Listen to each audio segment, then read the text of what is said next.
करके हमारा क्या भविष्य हो सकता है। आज अगर हम देखेंगे, इंडिया एक बहुत बड़ा मार्केट है। मैं अभी बिल्कुल जस्ट घर से जब निकला तो विभिन्न भारती जो अपना रेडियो चैनल है, मेरी गाड़ी में ज्यादातर वही चलता है, और उस पर या तो एंटरटेनमेंट होता है या कोई इन्फॉर्मेशन होती है, फालतू का उस पर झिकझिकबाजी नहीं रहती, ठीक है। तो वो अभी क्या है कि जो अपना दिल्ली में इसमें ट्रेड फेयर लगा हुआ है, प्रगति मैदान में लगा हुआ है, वहां से वो लाइव थे, और वहां से लाइव में वो क्या बता रहे थे कि यहाँ पे कहां के लोग आकर के कपड़ा बेच रहे हैं। तो एक थाईलैंड की लड़की से वो बात कर रहे थे, और थाईलैंड की लड़की इतनी बढ़िया हिंदी बोल रही थी, तो उसको वो पत्रकार जो था विभिन्न भारती वाला, वो उससे पूछ रहा है आपकी हिंदी इतनी अच्छी कैसे है।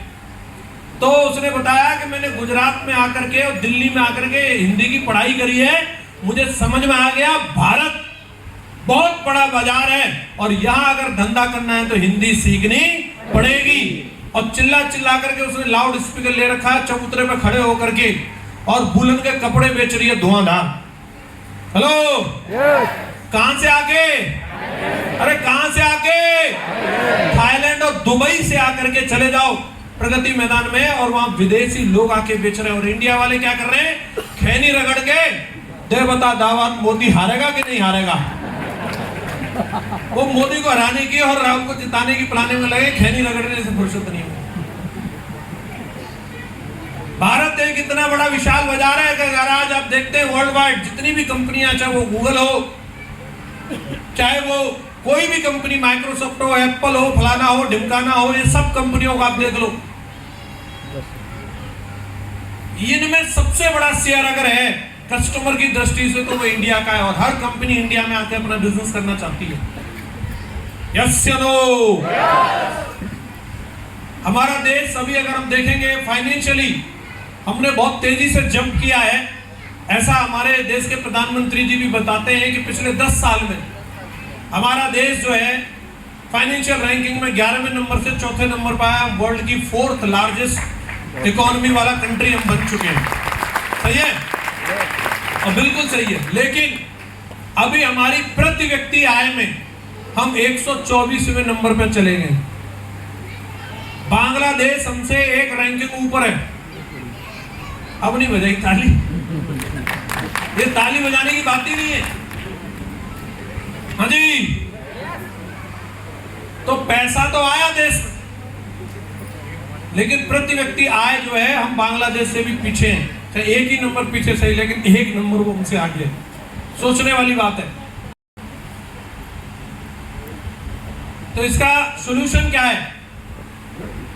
सबसे मेन चीज है कि अगर हम नौकरी का पीछा नहीं छोड़ेंगे, जब तक हमारा देश आगे नहीं जा सकता।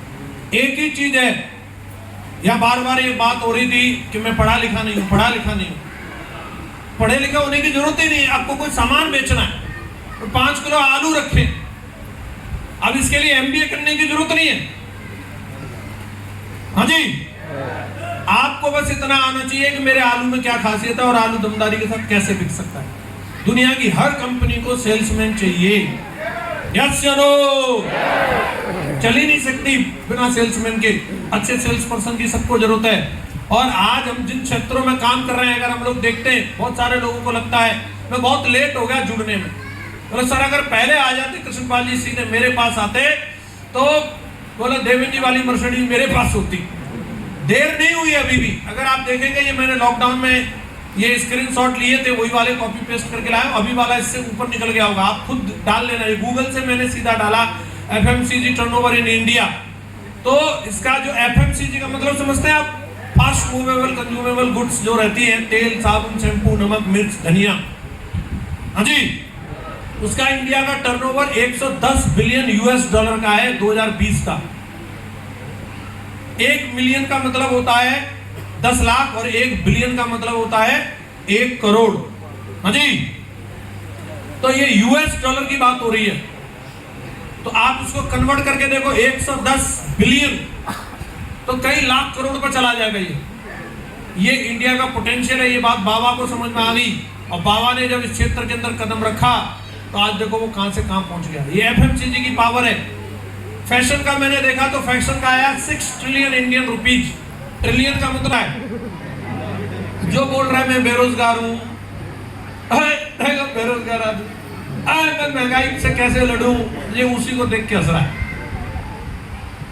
बाबा के आगे कोई नहीं, पीछे कोई नहीं, तब 30,000 करोड़ की कंपनी बना दी और हम दर्जनों पैदा करके बैठे हैं और अभी हम सोच ही नहीं रहे, अभी हमारा ख्याल ही नहीं है। और गीता का ज्ञान दे रहे हैं, जिनको गीता का ज्ञान देना चाहिए वो बिजनेस का ज्ञान दे रहे हैं, और जिसको बिजनेस का ज्ञान देना चाहिए वो क्या बोल रहा है, क्या लेके आए थे, क्या लेके जाओगे। आहा, थोड़ा बीवी से भी पूछ लेता।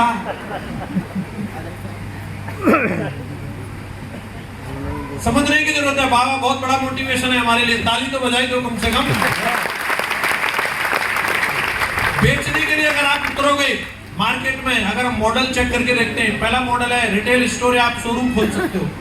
रिटेल स्टोर या शोरूम में अगर आप जाएंगे, पहली चीज तो इसमें इन्वेस्टमेंट करनी पड़ेगी, इसमें मंथली आपको किराया भाड़ा भी देना पड़ेगा, और अगर आप दुकान खरीदते हैं तो मामला करोड़ों पर चला जाएगा। यस या नो? और गली की दुकान खोलोगे तो उसको बिल्ड करने में 40-50 साल चाहिए।